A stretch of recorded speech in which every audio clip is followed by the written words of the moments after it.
Prove the following मधला 11 गणित आहे. tan 10 degree plus tan 35 degree plus tan 10 degree into tan 35 degree equal to 1. तिथे आपल्याला prove करायचं LHS side equal to RHS side. RHS साइडला फक्त 1 आहे आणि LHS साइडला सगळ्या टर्म ह्या tan मध्ये आहेत.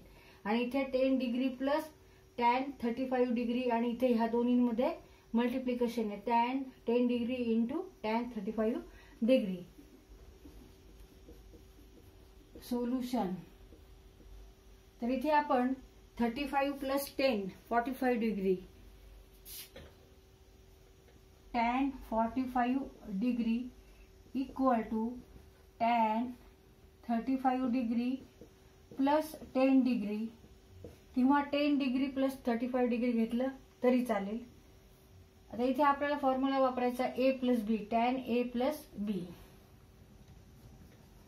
tan a in bracket a plus b equal to tan a plus tan b divided by 1 minus tan a into tan b. Here a equal to 35 degree and b equal to 10 degree and tan 45 degree equal to 1. We know that tan 45 degree is 1.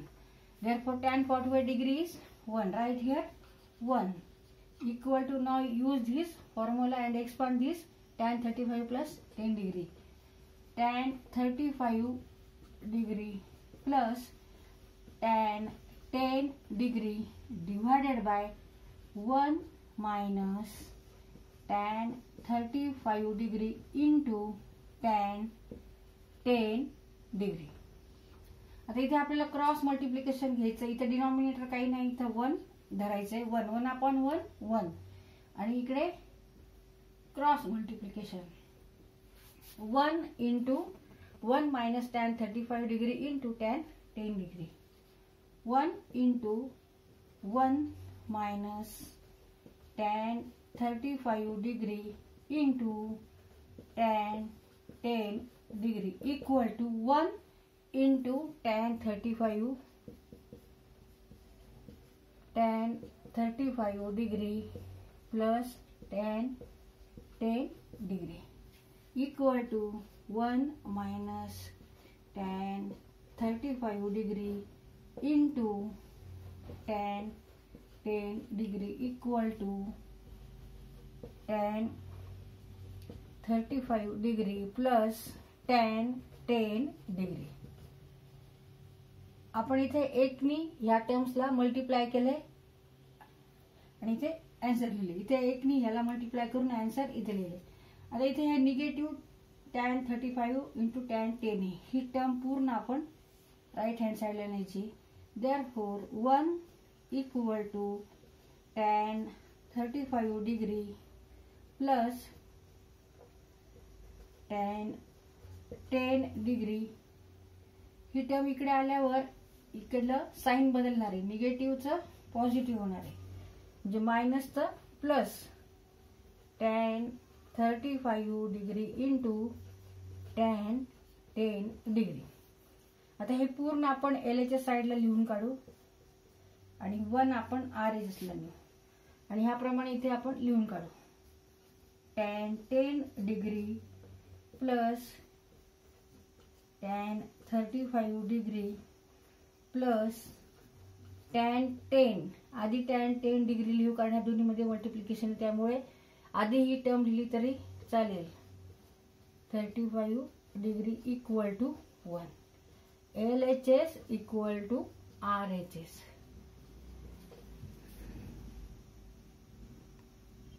आता हा question solve करताना आपण कोणते tools वापरले, कोणते फॉर्म्युले, कोणते सूत्र वापरले, तर tan a plus b equal to tan a plus tan b divided by 1 minus tan a into tan b आणि नंतर tan 45 इक्वल टू 1 आणि इथे आपण 45 का घेतलं तर 35 प्लस 10 आहे म्हणून इथे आपण 45 चा अँगल घेतला.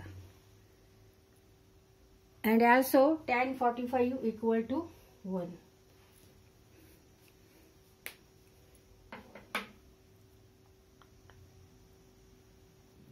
Question 13 cot A into cot 4A plus 1 divided by cot A into cot 4A minus 1 equal to cos 3A divided by cos 5A. RHS साइडला ज्या टर्म्स आहेत त्या कॉस मध्ये आहेत आणि LHS साइडला ज्या टर्म्स आहेत त्या कॉट मध्ये आहेत. इथे कॉट ए आहे आणि इथे 4A आहे. इथे A आहे, इथे 4A, इथे प्लस 1 आहे, मायनस 1 आणि इकडे 3A आहे आणि इकडे 5A आहे. Means 4A minus A equal to 3A and 4A plus A 5A. तर इथे आपण आधी cot equal to cot theta equal to cos theta divided by sine theta असं घेऊ. Cot theta means cos theta divided by sine theta.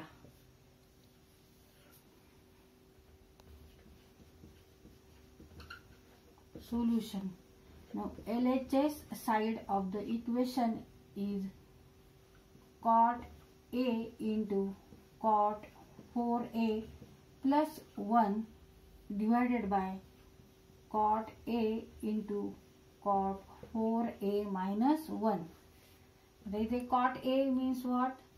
Cos A divided by sin A into cot 4A means cos 4A.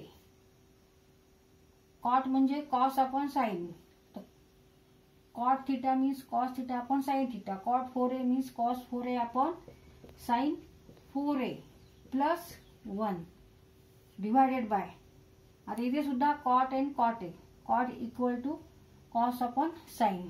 Cot A equal to cos A upon sine A into cot 4A means cos 4A divided by sin 4A minus 1. आता इथे आपण cross multiplication घ्यायचंय. sin A into 4A into 1.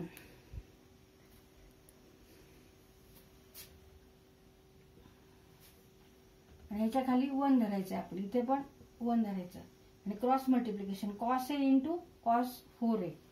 cos A into cos 4A plus 1 into sin A into sin 4A. sin A into sin 4A divided by sin A into sin 4A.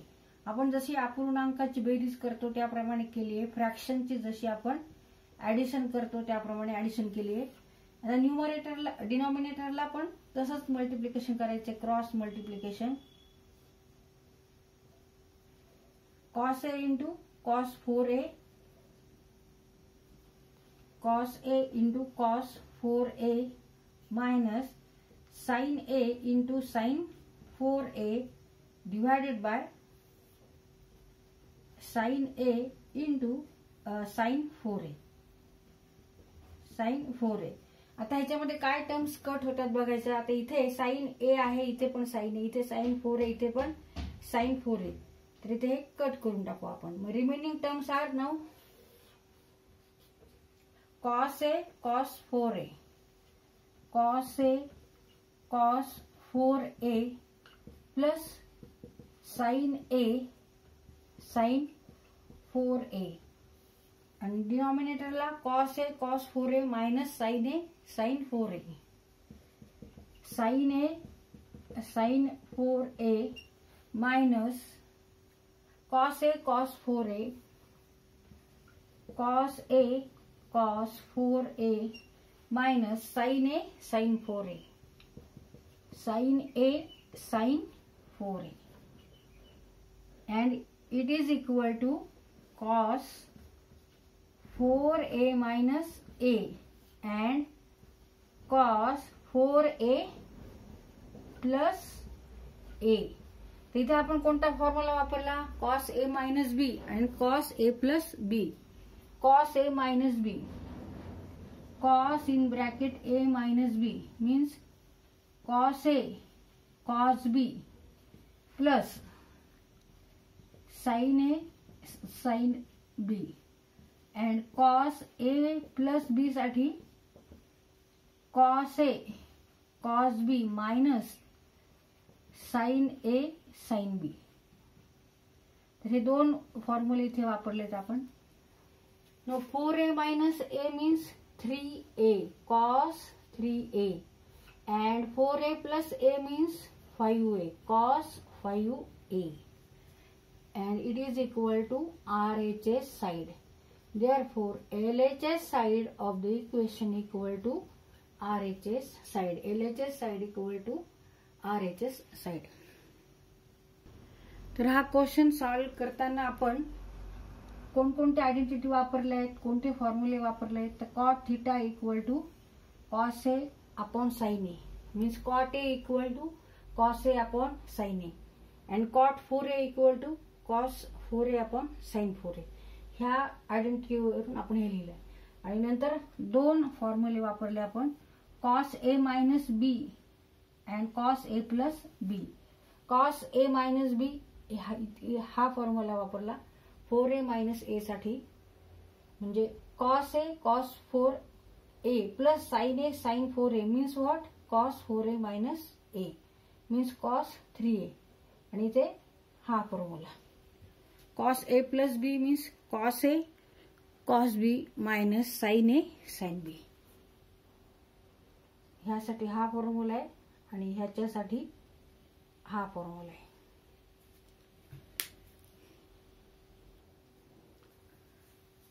तर तुम्हाला हे फॉर्म्युले पाठ पाहिजे. Cos A minus B cos A plus B and cot theta means what cos theta upon sine theta.